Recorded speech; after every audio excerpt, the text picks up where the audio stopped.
খুব গরম পড়েছে, তাই এখন একটু হালকা রান্না করতে হবে।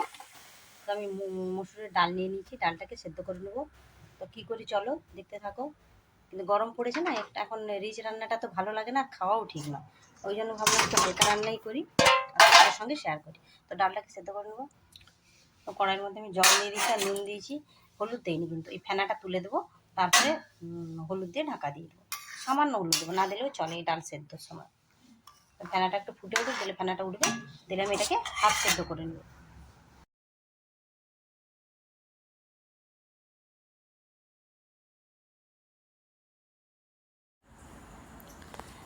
তো ডালটা সেদ্ধ হয়ে নামিয়ে নিয়েছি।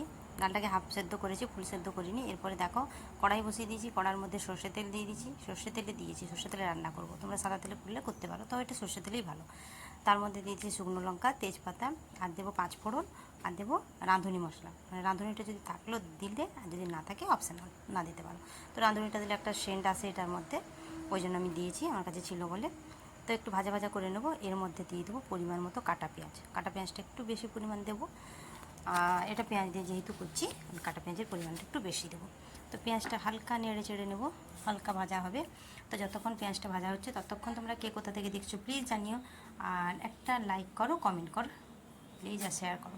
রান্নাটা যদি ভালো লাগে তো শেয়ার করে দিও। আর যদি ফেসবুক থেকে দেখে থাকো তো পেজটাকে ফলো করো, যদি ইউটিউব থেকে থাকো সাবস্ক্রাইব করে নিও। তো সঙ্গে থাকো, আমার রান্নাটা চলতে থাকো, রান্নাও দেখতে থাকো। দিয়ে দিচ্ছি আলু আর কুমড়ো। কুমড়োটাকে ছোটো ছোটো করে কেটে নিয়েছি, আলুটাকেও ছোটো ছোটো করে কেটে নিয়েছি। দেখো, তো ওটাকে একটু নাড়তে থাকবো, ভাজা ভাজা করে নেবো, খুব বেশি না, একটু নাড়তে থাকবো। ওদিকে ভাজা হোক, এদিকে আমি যে মশলাগুলো দেবো নেবো, ওটা রেডি করে নিয়েছি লঙ্কা বাটা, হলুদ গুঁড়ো, কারণ আমি হলুদ দিইনি, এটাই হলুদ দিচ্ছি ফার্স্ট। নেবো আদা বাটা, একটু জিরে বাটা আর ধনে গুঁড়ো। সব মশলাগুলো একসঙ্গে আমি তরকারির মধ্যে দিয়ে দেবো। ওটা একটু ভাজা ভাজা হলো। তো একটু ভাজা ভাজা হয়ে গেছে, এর মধ্যে আমি সমস্ত মশলা মিশিয়ে দিলাম। তো মশলাটা দিয়ে একটু নাড়াচাড়া করবো। আদার গন্ধটা যতক্ষণ না যায় ততক্ষণ আমি নাড়তে থাকবো, যতক্ষণ না আদা ভাজাটা হচ্ছে। তো আদা ভাজা তো একটু টাইম লাগে না আদাটা ভাজতে। তো আমি একটু প্লেটটা ধুয়ে জল দিয়ে দিলাম। এবারে আমি কিন্তু মশলাটা কষতে থাকবো। তো কষতে থাকবো মশলাটা। এখানে আমি হিটটা নর্মাল হিটে রেখেছি।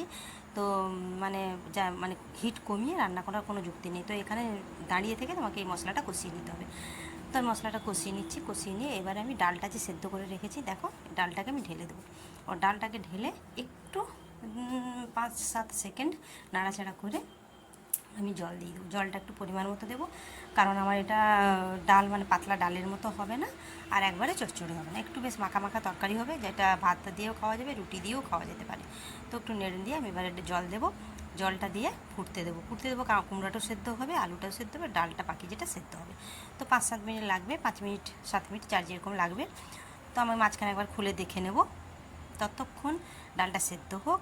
আর প্লিজ তোমরা একটা লাইক তো করো, আর কে কী রান্না দেখতে চাও সেটাও জানিও। সঙ্গে থাকো, যারা আমার ভিডিওগুলো দেখো তাদের জন্য অনেক অনেক অনেক ধন্যবাদ রইলো। আর যারা দেখো না প্লিজ প্লিজ প্লিজ প্লিজ আমার রেসিপিগুলো দেখো, আর একবার অন্তত বানাও। তো রান্নাটা হয়ে গেছে, দেখো ডালটা সেদ্ধ হয়ে গেছে। ভাবলাম খুললাম, একবার দেখেছি মাঝখানে কিন্তু খুন্তিটা রেখে দিয়েছিলাম কড়াইয়ের উপর, খুন্তিটা গরম হয়ে গেছে, ওই জন্য একটু কী বললাম ন্যাকড়া দিয়ে ধরেছি। তো আমার তরকারিটা আরেকটু হবে, আর 1-1.5 মিনিট তরকারিটা একটু হবে, একটু বাকি আছে। তো আমি আর একটু ফুটে যাক, ফুটে গেলে একটু নুন মিষ্টিটা দেখে নেবো। এটা চিনি দিতে হবে, মাছ তরকারিটা, কুমড়োর তরকারি ডাল আছে, তো আমি একটু চিনি দেবো। আর নুনটা দেখে নিয়ে নুনটা একটু যদি লাগে তো দিয়ে দেবো। তো আমার তরকারি অলরেডি হয়ে এসছে, এটা ঝোল বেশি থাকবে না। তো এর মধ্যে আমি দিয়ে দেবো গরম মশলার গুঁড়ো। গরম মশলার গুঁড়ো যদি তোমরা এলাচ থেতো করে দিতে পারো দিতে পারো, না হলে আমার যে গরম মশলা গুঁড়ো আছে আমি ওইটাই দিয়েছি, কারণ তোমরা এলাচও দিতে পারো আর গরম মশলা দিতে পারো। এর মধ্যে আছে দারচিনি, লবঙ্গ, গোটা এলাচ আর একটু জায়ফল। তো আমি ভেজে কড়াই নেড়ে গুঁড়ো করে রেখেছি, ওটা ঘরোয়া মশলা হিসাবে রেখেছি। তো ওটা সেন্ট একটা ভালো ওঠে। আমি তরকারির মধ্যে দিয়ে দিয়েছি, আমার তরকারি অলরেডি ফুটে গেছে। তো ঢাকা দিয়ে 5 মিনিট পর রেখে দিলে দেখতেই পাবে তরকারিটা আরও বসে যাবে। এখন গরম গরম হলে একটু মানে ঝুলঝুল মনে হচ্ছে তরকারিটা। তো আমার অলরেডি হয়ে গেছে। এর মধ্যে আমি একটু দেবো ঘি, তরকারিটা নামিয়ে নিয়ে একটু ঘি দেবো। তো তোমরা যদি ঘি দিতে চাও দিতে পারো, না হলে না দিতে পারো। তো আমি একটু ঘি দিলাম। দেখো 5 মিনিট পর আমি ঘুরে এসেছি, রান্নার তরকারিটা কতটা পরিমাণ বসে গেছে। তো এটা আরও বসে যাবে।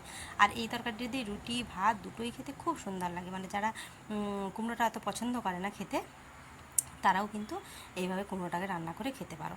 তো খুব ভালো লাগবে খেতে। একবার অন্তত রান্না করে দেখো, দিয়ে আমাকে জানিও যে দিদি কেমন লাগছিলো। তো এটা মানে তুমি সবজি হিসাবেও খেতে পারো, ডাল হিসেবেও খেতে পারো, যেভাবেই খেতে পারো, কিন্তু এটা এইভাবেই রান্না করবে। তো এইভাবে রান্না করে আমি যেভাবে করলাম ওইভাবে রান্না করে একবার তো ট্রাই করো রান্নাটা। আমি যে রান্নাগুলো করি তোমরা একবার দেখো আর রান্না করো। প্লিজ সঙ্গে থাকো। আজকে